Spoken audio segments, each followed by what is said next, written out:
Bapak Ibu yang saya cintai dan saya hormati, Assalamualaikum warahmatullahi wabarakatuh. Semua yang hadir mendapatkan keberkahan, kesehatan, kelimpahan, dan umur panjang. Kesempatan yang luar biasa kalau kami bisa bersama-sama dengan Bapak Ibu hadir di tempat ini. Ya, Kang Asep sudah sering ke Salatiga, dan Kang Asep atau Teteh ya, istrinya Kang Asep adalah salah satu direktur dari Nusantara Group, yaitu PT Wana Arta Nusantara, yang konsisten untuk menjaga alam. Ya, kita sedang ada proyek reboisasi di Palembang dan nanti di kota-kota lain. Yang kemarin daerah tambang ya, yang sudah ditambang kemudian kita tanami ya, kita jaga kelestarian alam. Jadi kita juga bersinergi dengan semesta. Semesta kita jaga, semesta kita rawat. Karena semesta ini adalah menyediakan kelimpahan untuk kita semuanya. Maka sebisa mungkin kita pun juga harus merawat semesta, ya, bersinergi dengan semesta. Itu yang selama ini kita lakukan. Ya. Bapak Ibu sekalian, bahwa semesta berkelimpahan. Ini yang perlu diingat-ingat ya. Semesta menyediakan semua yang kita perlukan. Semesta tidak pernah kekurangan bahan. Maka ketika banyak orang hidupnya mengalami kekhawatiran, berarti tidak percaya kepada Tuhan. Bahwa Tuhan sudah menyediakan kelimpahan yang tidak pernah habis. Tapi seringkali banyak orang itu mengalami kekhawatiran. Wah, nanti kalau saya pakai untuk berbagi, kalau saya belanjakan nanti kalau kurang bagaimana? Kalau nanti Tuhan enggak sediakan lagi bagaimana, gitu kan? Nah, berarti apa? Tidak percaya pada Tuhan, itu loh. Jadi diingat-ingat ya, ketika di dalam hidup kita masih ada ketakutan dan kekhawatiran untuk mengeluarkan uang. Nah, ini kita akan bicara tentang kelimpahan, Bapak sekalian ya. Kelimpahan identik dengan uang, ya. Seringkali banyak orang itu takut mengeluarkan uang karena apa? Berpikir bahwa nanti kalau habis bagaimana, gitu. Orang-orang yang seperti ini kira-kira percaya pada Tuhan enggak kira-kira? Enggak kan? Ya. Padahal tadi Tuhan menyediakan kelimpahan yang tidak terbatas. Tapi seringkali pikiran kita ini membuat kita apa? Terbatas. Karena berpikir tadi ketakutan tadi, kekhawatiran. Wah, nanti kalau ini saya pakai untuk berbagi, nanti kalau habis bagaimana kan itu. Padahal semesta tadi menyediakan kelimpahan yang tidak terbatas. Bahkan tidak pernah habis. Ya, saya pernah mengajarkan bahwa uang itu seperti udara. Ya, uang itu seperti udara. Semakin kita banyak hirup dan udara gak akan pernah habis, Bapak sekalian. Ya, udara gak pernah habis. Karena apa? Selalu tercukupi suplainya berlimpah-limpah. Nah, seringkali kita mengalami batasan-batasan dalam pikiran kita. Ketakutan dan kekhawatiran itulah yang membuat kita terputus dengan suplai semesta tadi. Ya, ketakutan dan kekhawatiran tadi yang membuat kita terputus dengan suplai semesta tadi. Saya berharap nanti semua mengalami kelimpahan. Ya, ketika menjalankan ilmu yang saya ajarkan, tidak harus gabung dengan Nusantara. Tapi selama ilmu ini dijalankan, pasti gitu. Karena ini ilmu yang berlaku untuk umum, untuk semuanya. Nah, seringkali banyak orang ketika mendapat ilmu-ilmu seperti ini, pikirannya menolak, gitu. Bahkan ada yang komentar negatif. Ya, mereka katakan, wah, tidak masuk akal kan itu. Nah, saya katakan ya, bukannya tidak masuk akal, tapi akal kita yang belum masuk. Karena akal kita ini terbatas. Akal kita ini terbatas. Ya. Padahal kalau bicara keimanan, bicara keajaiban, bicara kemujizatan, semuanya tidak ada yang masuk akal, Bapak sekalian. Benar nggak? Ya. Kalau masih bisa di logika, itu namanya bukan mujizat. Kalau masih bisa di logika, itu bukan keajaiban, kan gitu. Saya kasih contoh ya, Bapak sekalian ya. Kenapa waktu Nabi Musa itu, waktu itu dikejar-kejar oleh tentara Mesir. Ini belakangnya tentara, ya, pasukan Mesir, depannya laut. Ketika kondisi terdesak, dia udah nggak sempat pakai logika, Bapak sekalian. Maka apa? Dia nurut apapun yang perintahkan Tuhan. Pukulkan tongkatnya. akhirnya laut terbelah. Karena apa? Logika udah nggak bisa berpikir waktu itu. Ya kadang seringkali dalam kehidupan kita, ya kita dihadapkan pada situasi yang logika kita ini udah nggak bisa digunakan. Tetapi sadari bahwa itu cara Tuhan supaya kita mengalami kemujizatan, keajaiban. Ya itu cara Tuhan supaya kita mengalami keajaiban. Ya jadi mungkin dalam suatu saat ketika Bapak Ibu dah tadi mengadakan logika dengan kekuatannya, semuanya yang dijalankan kok berantakan. Ya semua yang dijalankan tidak membawa hasil. Akhirnya apa? Ada kepasrahan waktu itu, logikanya udah gak jalan akhirnya. Mun Pak, pasrah Pak, pripun, nah, gitu kan. Ya. Mun Pak, kula manut. Nah, ketika manut pasrah tadi kan logikanya udah gak jalan. Akhirnya apa? Banyak keajaiban terjadi, banyak mukjizat terjadi. Maka di Salatiga ya, ini ada saya, Mas Yusan dan teman-teman yang lain. Setiap hari kami itu bahagia Bapak sekalian. Bahkan sering menitikkan air mata, bukan air mata kesedihan, tapi air mata kebahagiaan. Karena apa? Setiap hari banyak orang datang cerita tentang keajaiban. Orang-orang yang sudah kita layani, orang-orang yang sudah kita dampingi. Ya, jadi silih berganti ya, yang baru datang dengan air mata, tapi yang sudah pendampingan, mereka mengalami kebahagiaan, mengalami keajaiban. Maka kami selalu bersemangat, walaupun mendampingi kita di setiap hari ratusan orang. Ada yang datang masih menangis, tapi ada yang datang lagi sudah cerita tentang keajaiban. Itu yang membuat energi kami, power kami semakin ditingkatkan. Maka di tahun ini ya, di tahun 2024, mungkin belum ada yang tahu tema tahun 2024 ya. Tema kita di tahun ini adalah perbesar kapasitas dan punya hati untuk melayani dan mengasihi. Ya, perbesar kapasitas, punya hati untuk melayani dan mengasihi. Orang-orang yang besar, orang-orang yang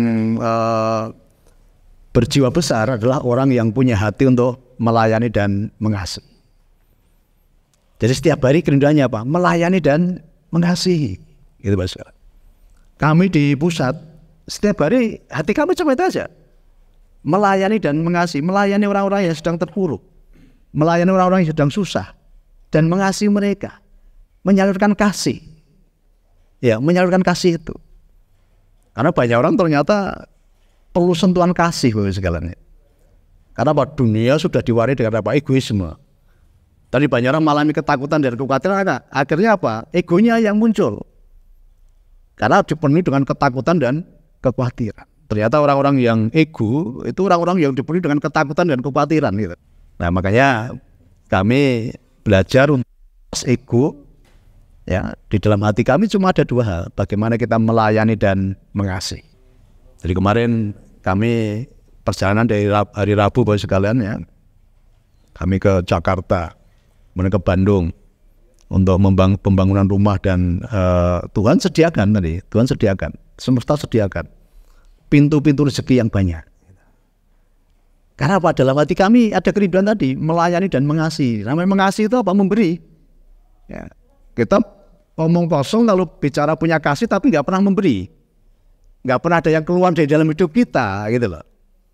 Ya, mengasihi itu ada sesuatu yang keluar, ya, perhatian, materi, ya, itu namanya kasih. Seringkali banyak orang hanya sebatas kasihan melihat kehidupan kanan kiri. Aduh, kasihan ya itu ya kan itu. Tapi sebatas kasihan aja, tapi tidak pernah mengasihi, gitu loh. Kalau kasihan itu banyak sekali Bapak sekalian ya. Ada orang susah kasihan itu ya. Oh kasihan Bapak itu ya gitu. Malah kadang menjadi olo-oloan kan itu kan ya. Tapi tidak action.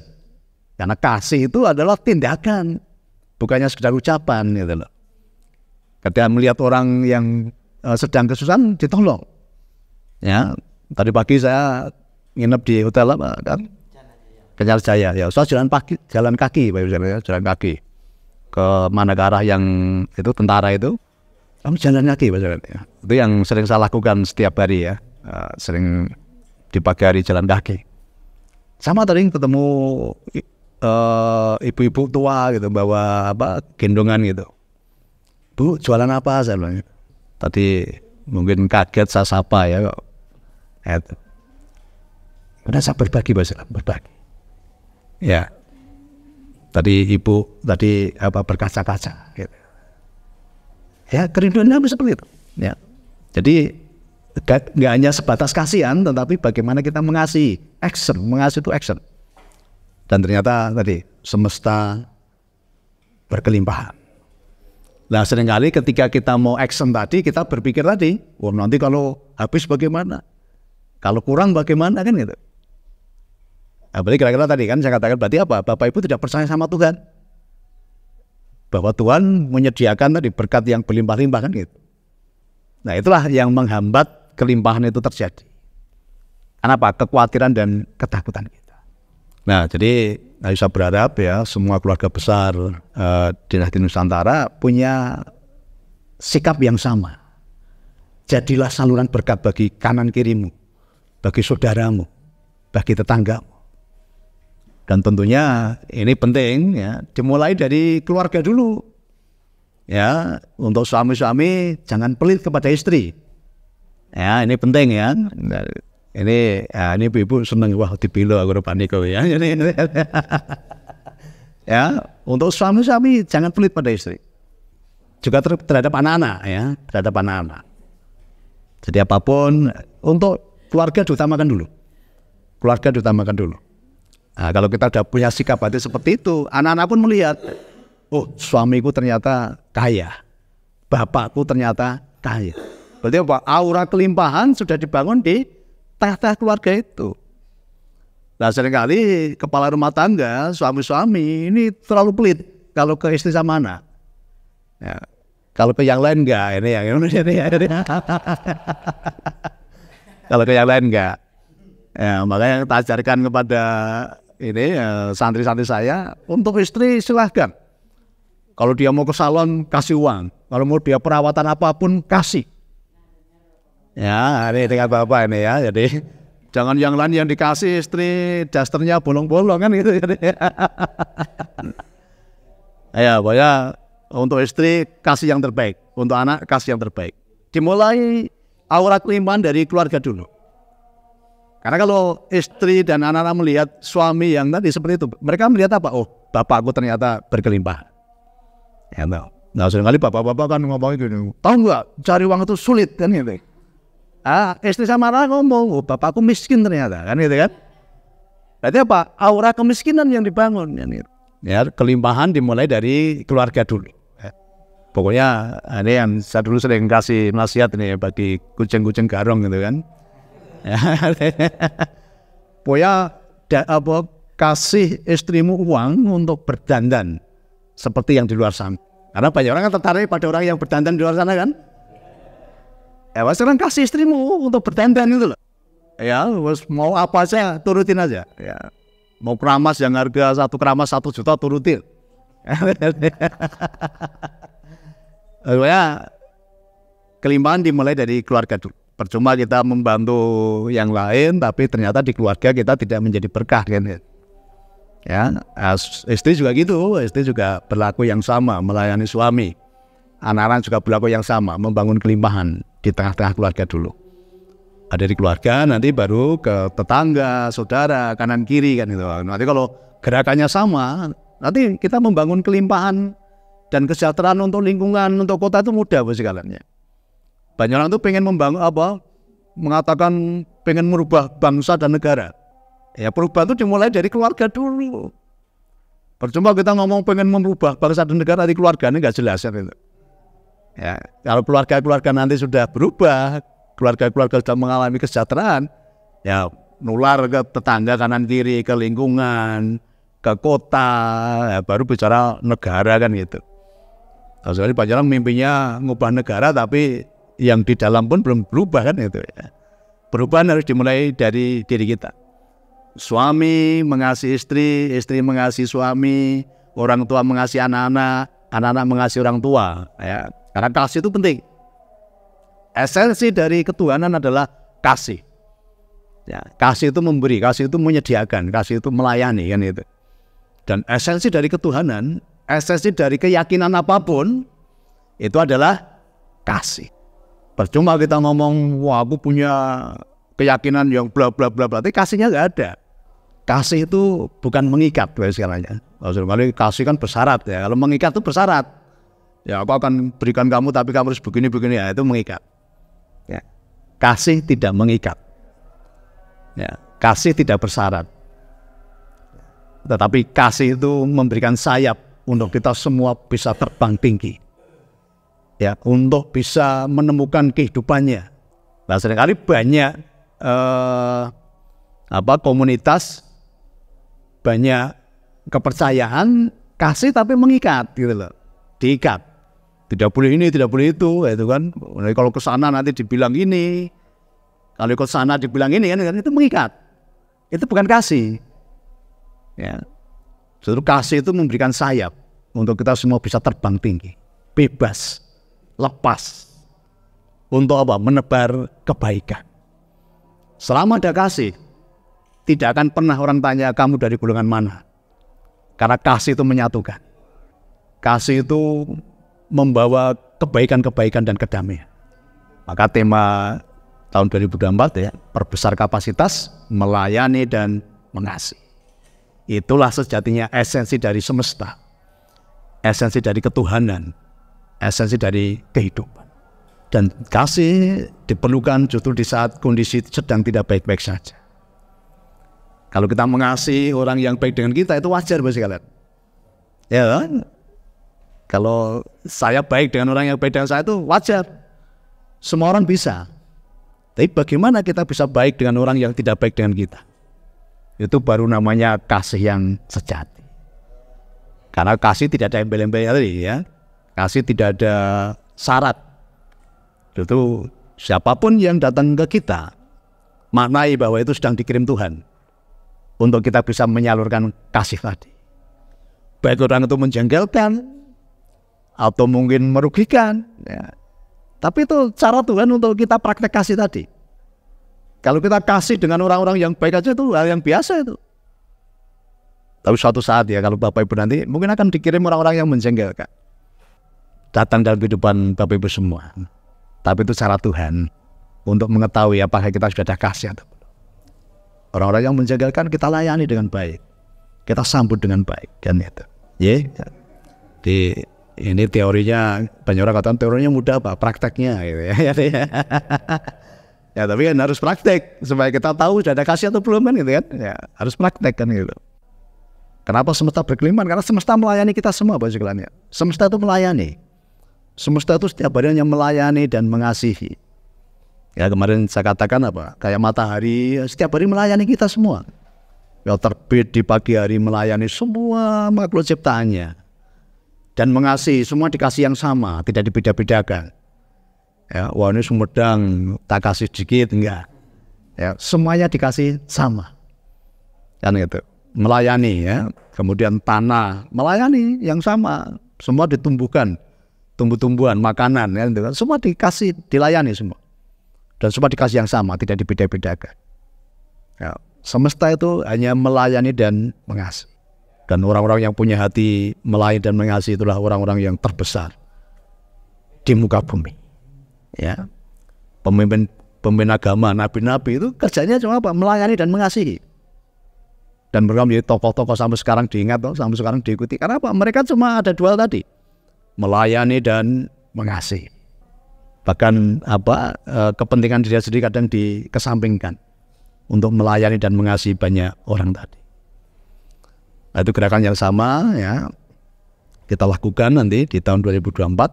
Ini kesinambungan tahun 2023. Di tahun 2023 ya, tahun panen raya. Tuhan besar-besaran terjadi dan saya melihat banyak orang mengalami keajaiban, keberkahan di tahun 2023. Berlanjut di tahun 2024 ya. Jadi kelimpahan panen raya masih terus terjadi. Ya, diperbesar lagi kapasitasnya dengan melayani dan mengasihi. Hilangkan kekhawatiran. Ada satu kata-kata yang nanti bisa Bapak Ibu simpan dalam hati. Ini berhubungan dengan kelimpahan. Kalau orang pelit, hidupnya itu akan semakin sulit. Tetapi orang dermawan, hidupnya akan semakin nyaman. Ya, diingat-ingat ya. Kalau pelit akan semakin sulit. Tetapi dermawan, hidupnya akan semakin nyaman. Oke, mau sulit atau nyaman?